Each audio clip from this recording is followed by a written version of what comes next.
दोन जीवांचं प्रेम. Hi, so cute. Ayush, Avani. Okay. Part आहे 471. ओहो. पार्ट 470 मध्ये बघितलं होतं आपण. आयुष अवनी मस्त रूम मध्ये रोमॅन्स मस्ती करून येतात हॉलमध्ये. आणि मग सर्वांचे जेवण वगैरे होतात आणि त्या दरम्यान आयुष थोडाफार ऐकवतो अंशला असा ॲटिट्यूड वरून. आणि मग अवनी बसते शेवटी जेवायला, तर अवनी सोबत आयुषची मम्मा असतात जेवण वाढायला. सो आता पुढे बघू. अवनीचे लाड बघा कसे पुरवतात. आयुषची मम्मा बोलतात की अगं हो, पण असं वाढायला नसेल सोबत तर तरी जेवताना सोबत असायला पाहिजे, नेमकं एकटेपणा नाही जाणवत ना. तर अवनी तसंच स्माईल करत असते. आणि मग अंश येतो आणि पाणी देत बोलतो की घ्या वहिनी, पाणी पण ठेवलंय. तर अवनी बोलते की प्लीज आता तुम्ही सगळे लाजवत आहे हा मला. इतक्या जास्त प्रेमाची लाडाची खरंच सवय नाहीये मला, सो प्लीज. तर आयुषची मम्मा बोलतात की अगं मग घे करून सवय, कारण आमच्या घरची लक्ष्मी आहेस तू. आयुषची वाईफ तर माझी मुलगी आहेस तू. आणि इतक्यात अंश बोलतो की दादा समोर माझी साईड घेताना माझी मोठी दी आहे तुम्ही. तर अवनी मस्त ब्लशिंग स्माईल करत असते. आणि मग काही वेळाने आयुष येतो हॉलमध्ये आयूला झोपवून. तर अवनी किचनमध्ये असते, सर्व आवरून घेते. आणि आयुषचे मम्मा पप्पा आणि अंश टीव्ही बघत असतात. आयुष पण बसतो टीव्ही बघत आणि तेव्हा वाजलेले असतात 11. तर अवनी येते फ्री होऊन हॉलमध्ये आणि आयुषला विचारते की आयुष झोपली का आयुष. तर आयुष हो बोलतो. तर मग तसंच अवनी पण बसते सोफ्यावर टीव्ही बघत. तर तेवढ्यात अंशला येतो कॉल. तर रिसीव्ह करतो, हॅलो बोलत जातो बाहेर. आणि मग 5 मिनिटांनी आत येऊन बोलतो की मम्मी अगं माझ्या गाडीची चावी कुठे आहे. तर त्या विचारतात की का आत्ता इतक्या रात्री कुठे जातेस तू. तर अंश बोलतो की अगं थोडं काम आहे, सो प्लीज सांग ना पटकन कुठे आहे चावी.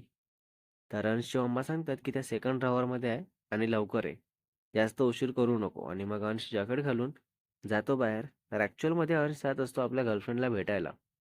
तर तसंच काही वेळाने पोहोचतो तिकडे आणि तिला कॉल करतो आणि मग ती येते बाहेर आणि दोघे जातात गाडीने फिरायला. आहा. एका ठिकाणी जाऊन बसतात दोघे मस्त आणि बोलत असतात. तर ती मुलगी विचारते की अंश, आपण लग्न केव्हा करायचं? आय मीन जॉब वगैरे बघायला स्टार्ट नाही केलं तू अजून, सो त्याशिवाय घरी बोलू शकणार नाही आपण लग्नाबद्दल. तुझं काय मत आहे ह्यावर? तर अंश बोलतो की लग्नाला वेळ आहे ग अजून, सो तू इतकी घाई करू नको आतापासून. आणि तुझ्या घरी कोणी बोलले का तुला लग्नाबद्दल वगैरे काही? जर बोलले असेल तर सांग त्यांना की अंश वेळ आहे बोलत होता. तर ती मुलगी बोलते की अंश, तुला माहिती आहे ना माझे दोन्ही भाऊ किती अगेन्स्ट आहेत. आणि मम्मा पप्पा सपोर्ट करत आहे म्हणून ते शांत आहेत. नाहीतर कधीच माझ्यासाठी स्थळ बघून ठेवले असते, पण मम्मामुळे माझं ऐकत आहेत. सो असं आपण वेळ आहे केलं तर कसं चालेल. एकतरी शब्द असा द्यावा लागेल ना, ज्यात आपली क्लॅरिटी दिसून येईल. आणि मग त्यांना पण पटणार ते. हां, करेक्ट. अंश बोलतो की हो देऊ देऊ, क्लॅरिटी हवी ती देऊ, फक्त मला माझं क्लिअर होते. करिअरला घेऊन थोडा टेन्स्ड असतो मी. नाहीतर कधीच त्यांना बोलून सर्व क्लिअर केलं असतं मी. तर ती मुलगी ठीक आहे बोलते आणि शांत बसते. आणि मग तसंच बोलतात दोघेही. आणि मग ती मुलगी बोलते की चल आता जायचं का परत घरी. तर अंश विचारतो की तू आता या टाइमला भेटायचं का बोलला. का बोलली हे सांग, कारण तू इतक्या लेट कधीच भेटायला येत नाही ना. तर ती मुलगी बोलते की दोन्ही दादा घरी नाही आहे, बाहेर गेले आहेत, सो डायरेक्ट मॉर्निंगला येणार आहेत. आणि घरी मम्मा वगैरे झोपली होती. तर अंश बोलतो की हो, पण तरी इतकी हिंमत कशी काय झाली तुझी. तर ती मुलगी बोलते की हिंमत का नाही होणार, मला 24 तासांमध्ये जेवढं सोबत राहता येईल आणि जेवढं सोबत जवळ राहता येईल तेवढं राहणार आहे मी, कारण भीती असते तू सोडून देण्याची. अंश ऐकताच तिला हाक करत बोलतो की प्लीज असं नको बोलू, खरंच खूप जास्त वाईट वाटतं ग. सो मग काही वेळाने दोघे निघतात आणि घरी परत जातात. तर तेव्हा वाजलेले असतात रात्रीचे 12:30. तर अंश घरी येतो आणि डोअरबेल रिंग करतो. तर सगळे झोपलेले असतात, इवन आयुष अवनी सुद्धा. तर 3-4 रिंग नंतर अवनीला जाग येते आणि तसंच उठून आधी आयुषला उठवते. तर आयुष उठतो आणि मग दोघे सोबतच येऊन डोअर व्ह्यूवर मधून बघतात आधी की कोण आहे. आणि मग अंश दिसताच आयुष डोअर ओपन करतो आणि विचारतो की कुठे गेला होता तू. तर अंश डायरेक्ट सांगतो की गर्लफ्रेंडला भेटायला गेलो होतो. तर आयुष बोलतो की यानंतर टाइम ठेव एक, आणि यावेळेस बाहेर जायचं नाही. परत ही अशी झोपमोड करून डोअर ओपन करायला येणार नाहीये मी. आणि अवनी तुला पण सांगत आहे मी, तू सुद्धा यायचं नाही, कळलं. तर तसाच अंश जातो रूम मध्ये आणि आयुष अवनी पण डोअर लॉक करून बेडरूम मध्ये चालले जातात. आणि मग next day in the morning 7 o'clock Avani उठून फ्रेश होऊन किचनमध्ये जाते आणि मस्त चहा करते आणि आयुषच्या मम्मा पप्पाला चहा देते. आणि मग तसंच तिथे चहा घेत न्यूजपेपर रीड करत बसते, तर 8:30ला एक मेल येतो अवनीला जॉब अप्रूव्हलबद्दल आणि जॉइनिंग असते ते नेक्स्ट डे पासूनच करायची. तर तसंच आधी सासू आई आणि बाबाला सांगते आणि मग घरी कॉल करून मम्मा पप्पाला सांगते आणि मग रूममध्ये जाऊन आयुषला झोपेतून उठवून सांगते. तर आयुष पण मस्त ऐकून घेतो आणि अवनीला हक करत काँग्रेस करतो. सो फायनली अवनीला लोकलमध्ये जॉब मिळालेली आहे. सो मग मस्त सगळे बसतात हॉलमध्ये. आयुष पण असतो आणि आई झोपलेलीच असते रूममध्ये. तर आयुष बोलतो की आज आपण बाहेर जाऊया जेवायला. तर सगळे खूप हॅपी होतात आणि मग तसंच हो ठीक आहे बोलतात आणि मग अवनी जाऊन अंघोळ वगैरे करते आणि देवपूजा करून सर्वांना प्रसाद देते. आणि मग तसंच आयुनी उठते, तर अवनी येऊन आयुनीला मस्त किसी करते, हग करते आणि सांगते जॉबबद्दल. तर त्याच क्षणी अवनीच्या डोळ्यात पाणी येतं बिकॉज ऑफिसला जाणार, तर आयुनी घरी असेल आणि तेवढा वेळ दोघींची भेट नाही होणार म्हणून. तर तसंच जवळ घेऊनच असते आयूला आणि मग आयुषला बोलते, की "मला या गोष्टीचं वाईट वाटत आहे आयुष." तर आयुष समजावत असतो, की "हो, हे सर्व होणार आहे, पण ऑफिसनंतर पूर्ण वेळ आपण बेबीला द्यायचा आहे. टीव्ही, मोबाईल किंवा दुसरं काही नाही आणि फक्त आयुनी, आयुनी, आयुनी. अगदी आपण झोपतपर्यंत." तर अवनी हो बोलून शांत होते. सो मग आयुष जातो अंघोळीला आणि रेडी होतो फॉर ऑफिस आणि अवनीला पण ऑफिसला जायचं असतं सर्व माहिती घ्यायला. बिकॉज नेक्स्ट डे जॉइनिंग असते म्हणून. तर तसंच आयुषचं होताच. स्वतः पण आपलं आवरून घेत असते अवनी म्हणजे आयुषसोबत जाता येईल. तर तसंच दोघेही सोबतच रेडी होतात आणि मग आयुष आपला टिफिन घेतो आणि अवनी पण असते सोबत. तर दोघेही जाताना आयुनीला बघतात आणि तसंच मस्त लाड प्यार करतात, हग किस करतात आणि सांगतात की बेबी ऑफिसला जात आहे मी, सो आल्यानंतर खूप मस्ती करू, खूप खेळू, भांडण करू, हसू आणि स्टोरी पण ऐकू. उफ! आल्यानंतर किती काम आहेत ना बेबी आपल्याला. तर आयुनी हो बोलून शांतच असते आणि आपल्या आईजवळ असते आणि मग कार काढतो आयुष आणि अवनी बसताच निघतात दोघेही फॉर ऑफिस फायनली. अवनीला ऑफिस जवळ सोडतो आयुष आणि सांगतो की तुझं लवकर होईल काम, तसं ऑटोने चालली जा घरी किंवा अनुजला एकदा कॉल कर. तो घरी राहिला तर येईल घ्यायला तुला. तर अवनी हो बोलते आणि तसंच जाते ऑफिसला आणि आयुष आपल्या ऑफिसला जातो. आणि मग आयुष ऑफिसला जाताच आयुषी असते बॉस. तर ऑलरेडी रागात असते बिकॉज स्टाफकडून चुका झालेल्या असतात ज्या खूप मोठ्या असतात. तर त्यांना ओरडून जाऊन कॅबिनमध्ये बसलेली असते आणि मग आयुष जाताच आयुषला बोलावते आणि त्याबद्दल डिस्कस करत असते. तर आयुष समजावत असतो. तर आयुषला बोलते की हे जे काम आहे ना आपलं, हे एक्झामसारखं आहे.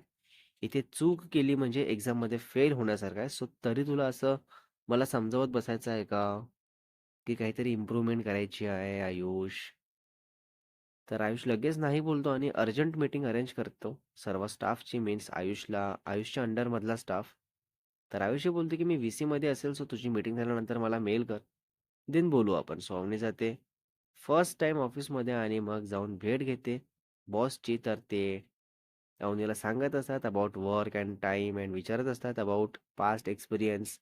तर तसं अवनी पण सांगते आणि मग तसं स्टाफसोबत बोलून भेटून घेते अवनी आणि जो डेस्क असतो अवनीसाठी तोही दाखवला जातो. सो मग तसंच सर्व झाल्यानंतर दुपारी 2ला निघते अवनी घरी यायला. तर तसंच अंशला कॉल करते.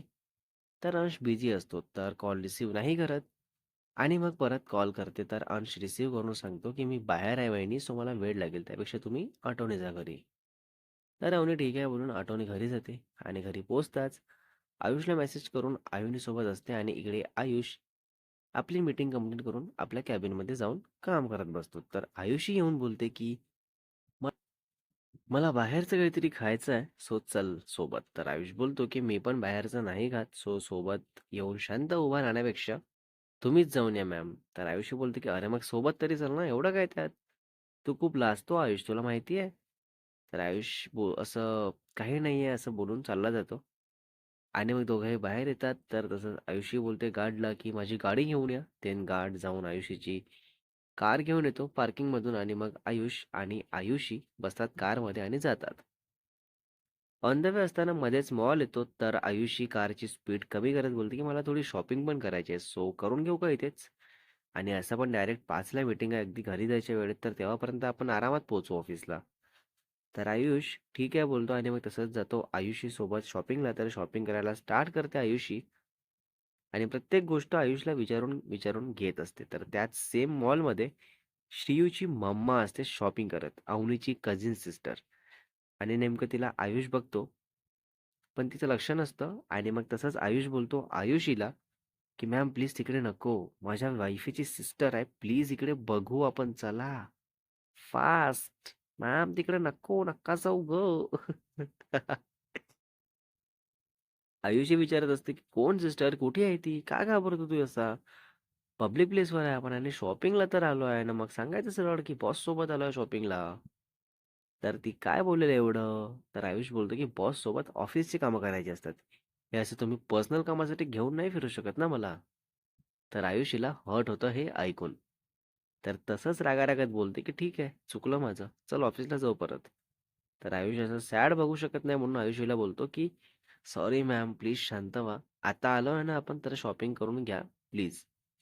तर आयुषी बोलते, की "नाही नको, मला नाही करायचंय शॉपिंग वगैरे आता काहीच, सो प्लीज चल ऑफिसला." तर आयुष बोलतो, की "मला करायची आहे, सो थांबा मग माझ्यासाठी." तर दोघेही एकमेकांना बघायलाच लागतात आणि मग आयुषी बोलते, की "ठीक आहे, तुला काय हवं ते घेऊन घे तू." तर आयुष बोलतो, की "तुम्ही पण घ्या ना आता प्लीज. हे इतकं राग-राग करायचा नसतो. चला व्हा पुढे आणि स्टार्ट करा." तर आयुषी बोलते, की "बरं ऐक, तू ना हे तुम्ही आम्ही करून बोलणं बंद कर आधी. खूप जास्त वेगळंच वाटतं असं. ऑफिसच्या बाहेर तुम्ही तुम्ही करून ऐकणं. सो बाहेर असताना तू म्हणूनच बोलत जा प्लीज." तर आयुष ठीक आहे बोलतो आणि मग आयुषी स्टार्ट करते आपली शॉपिंग. तर आयुष मस्त मागे मागे असतो आणि मग जिथे ऑलरेडी श्रीयूची मम्मा असतात, चुकून हे दोघेही तिकडेच जातात. अय्यो! Next part is coming soon guys. धमाका होणार आहे धमाका. सो पार्ट 472 मध्ये बघणार आहे आपण शिवच्या मम्माला कळतं की नाही आणि जर कळलं तर आयुष काय बोलेल आणि शिवची मम्मा काय काय विचारणार आणि हे प्रकरण अवनीपर्यंत जाणार का आणि स्टोरीमध्ये पुन्हा काय पुढे बघायला मिळेल हेही बघू. सो रायटर अँड एडिटर शुभ वासेकर. हा.